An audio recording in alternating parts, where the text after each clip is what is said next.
Hello and welcome back to the Wine School. For the next few weeks we'll be looking at Italy, and we'll be travelling roughly south to north, heading off then into Germany, Switzerland and those cooler climate Central European areas.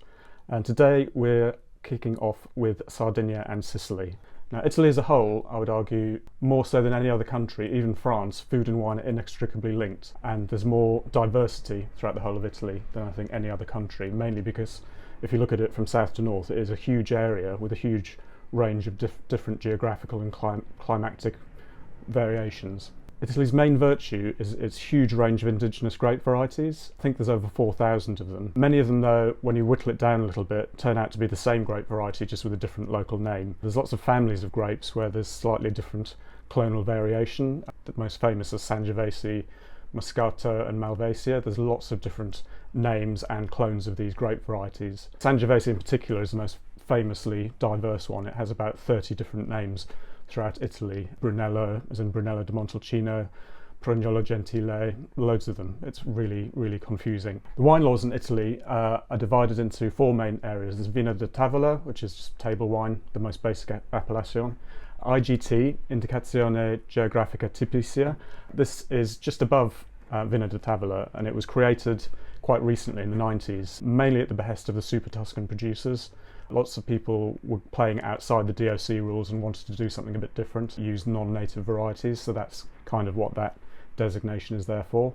DOC, Denominazione di Origine Controllata, and DOCG, Denominazione di Origine Controllata e Garantia, which is the top quality designation that most winemakers aspire to. Starting this week, as I said, in the Mediterranean, in the large island of Sardinia.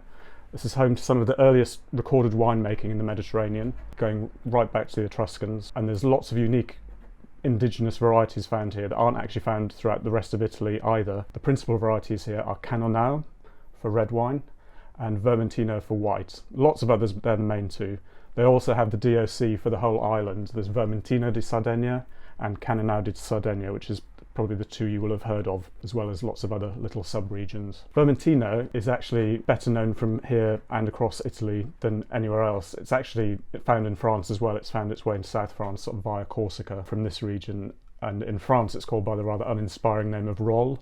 But you're actually finding a lot of French winemakers are actually labelling it as Vermentino because it's got more brand recognition. Because Sardinia for about 400 years was under Spanish rule, a lot of the grape varieties are actually Spanish in origin, even though they've got different names, with the exception of Vermentino. Cannonau is Spain's Grenache or Ganacha. Carignano is also Spain's Mazuelo or Carignan, to give it its French name that you'd probably know it better by. Cannulari is another one, better known as Rioja's Graciano. Many of the DOCs in Sardinia are actually named by variety, which is a reflection of how recently a lot of these areas have been recognised and taken into the DOC canon. Other more historical areas throughout Italy are named out of the region, like Chianti kind of thing. In Sardinia, it's much more recently been brought into the DOC regulation. Carignan, as we've seen elsewhere, from France to South Africa, is a bit of a workhorse variety. It's often planted for its high yields, its reliability, but where those yields are sort of restricted and you get the vine age over about 20 or 30 years, you tend to get better quality wines. It's capable of producing something really nice, such as the Carignano de Sulcis DOC in the southwest of Sardinia. The first DOCG in Sardinia was Vermentino di Galluria, which is made in an area just inland from the playground of the wealthy, the Costa Smeralda.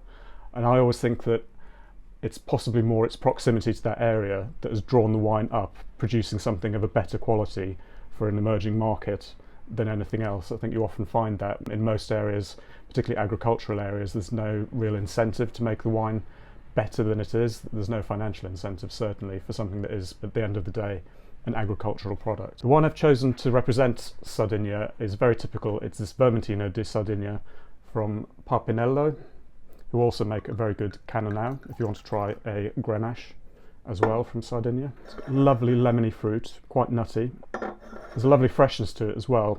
Sardinia being quite hot, and we'll see the same in Sicily, a lot of the grapes are picked quite early, as soon as they're ripe, to avoid losing that essential acidity and freshness. It's lovely, light, pure lemony fruit.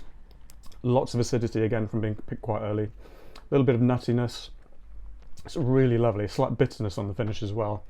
It's a lovely aperitif wine, but could actually go with something quite a bit richer, like a lobster risotto or any amount of seafood. Now, if Sardinia is still largely showing more potential than quality, with new winemakers just starting to explore its different vineyards and territories, Sicily is much further down that route, with lots of innovation, more modern winemaking practices, and more indigenous varieties, as we'll come to see when we start looking at these wines and tasting them. As a whole, Sicily has quite a dry climate. A lot of the southern part of the island is extremely dry, with lots of hot, arid winds coming up from North Africa. Most of the rainfall is in the northeast of the island, so naturally enough, most of the winemaking is concentrated on the north and eastern coast of the island, with a few in the south, but they tend to be more sort of richer, fortified or sweet wines, as we'll come to see. The main grapes in Sicily are, for reds, Nero d'Avola, Frappato, Nerello Mascalese and Nerello Cappuccio, and for whites, Insoila, Grillo, Catarratto, Caricante and Grecanico. But there's loads and loads more. There's every different vineyard seems to have a little smattering of lots of other different varieties as well, which you will occasionally see on the labels, but those are the main ones that we're concentrating on. Nero d'Avola is Sicily's real calling card. It makes everything from the cheapest jug wine in every taverna to some of the best wines from the island. It's capable of quality across the board. Frappato is another important grape variety. It's lighter, slightly tart, more commonly blended with Nero d'Avola, but you can have some really good examples on its own as well. Nerello Cappuccio has quite a deep colour with soft tannins, and Nerello Mascalese has much more acidity and tannins. You can get good single varietals of these grapes, but they're actually much better in a blend. Jancis Robinson quoted one Etna producer as saying Cappuccio is Merlot to Mascalese's Cabernet, if you want to sort of make a very simple comparison of the two grape varieties. Insoila, again, like I mentioned with the Vermentino, that needs to be picked quite early to retain acidity. It can get quite flabby, as we call it, when it loses acidity. It just doesn't hold together in the mouth. You don't get that lovely tightness that you get from really high acidity in a white wine. Catarratto is another light table wine which can produce fine wines if the yields are restricted, and with the right handling it can make an interesting wine, and if it's allowed to fully ripen it can get an almost Viognier-like perfume to it. It can be a really nice wine. Grillo is a relatively new grape. It's an offspring of Catarratto and Muscat of Alexandria, which in Sicily has the rather charming name of Zibibbo, I've always liked. Mostly used in fortified Marsala production, it has great potential as a varietal wine as well. It makes some really lovely wines and it's gaining in popularity. It's slightly fuller bodied than its parent Catarratto, and Grillo was mostly planted post-phylloxera because it was a little more reliable, more fruity and less aromatic, still making some really good wines. Grecanico is another one of those grapes that's a chameleon. It's known as Garganiga in Soave and other parts of Italy. It can be anything from bland to full-bodied, capable of making some really good wines, as you've seen in Soave. It can be anything from cheap and cheerful supermarket wine to some really expensive in the hands of a good producer like Pieropan. But for me, the top white grape is Caricante. I think it can take on oak aging really well, even more so than Insoila, which was previously held to be the best white grape of Sicily. It's grown across Italy, but it's at its best in the vineyards of Etna. Winemaking in Sicily was long overshadowed by Marsala, the fortified wine, which is largely actually an invention of the British during the Napoleonic era. We did like our fortified wine back then. If you think of Madeira, Port, they all have very strong British connections. Now, sadly, it's rather relegated as a cooking wine. That's all it's seen as. There's some great examples out there for drinking, but Sicily's reputation has suffered, I think, as a result of that. Also, given its dry climate, it's capable of producing loads and loads of really quite bland, uninteresting, full-bodied, but often slightly oxidised wines historically, and they've rather damaged its reputation. Alongside this, a lot of these deep-coloured wines were blended with some of the lighter, high-acid wines from further north, just to make, slightly fuller-bodied, again, table wine, which was drunk across Italy. The DOC rules have largely sort of wiped out a lot of this sort of cross-region blending. Quality wine still only accounts for 2 to 3% of Sicily's production. We're seeing a lot more emergence of these quality wines, but there's still an awful lot of, frankly, plonk produced here as well. This is changing though. A lot more quality-minded producers are either buying up old vineyards and revitalising them, or in some cases planting new vines here. Chardonnay and Syrah are probably the most successful of these. Chardonnay only really works at altitude, but Syrah really does well in Sicily. It produces some fantastic wine. Merlot and Cabernet were planted without very much success, really in a bit of an attempt to sort of emulate the wines of further north in Tuscany. Some other varieties have been brought in, principally Fiano. It was brought in from other parts of Italy and it works really well here. Modern vine training systems make mechanisation easier. Perversely, you often now think of hand harvesting as being only for real quality wines, whereas here it was just the norm for everything. That's bringing the prices down in some of the mid-quality wines. As well as that, the generally dry climate is really good for organic winemaking. It's much easier to make organic wine. Your vines are in a naturally healthy and dry environment. The main DOCs of Sicily are Marsala for fortified wine, Faro and Etna. Cerezuela di Vittoria is Sicily's first and so far only DOCG, that top designation of quality, which is interesting. I think Etna's probably not too far behind given the quality of the wines coming from there. But we're going to try this Cerezuela.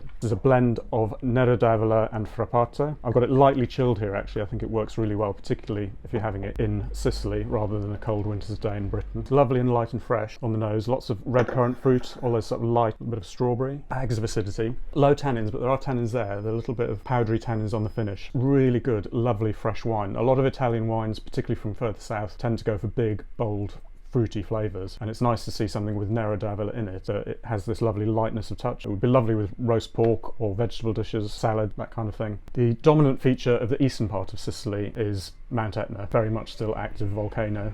It's beautiful, but as soon as you get to the very top, it is, even on the hottest days when it's 35-40 degrees at ground level, it can be 1 or 2 degrees. It's absolutely freezing up there, which is really good for growing grapes on, because it means you can get if you get the altitude just right, you keep that lovely coolness and freshness that's really important, but you're still angled towards the sunshine, so you're getting that lovely ripeness of fruit with a lovely lightness and freshness to it as well. Most of the vineyards around Etna are in a horseshoe shape, sort of mostly facing towards the sun, but there's lots of different aspects. Most of the vineyards are in the sort of mid slopes, and the volcanic tufa soils are really good for agriculture generally. They're also very free draining, which makes it perfect for viticulture.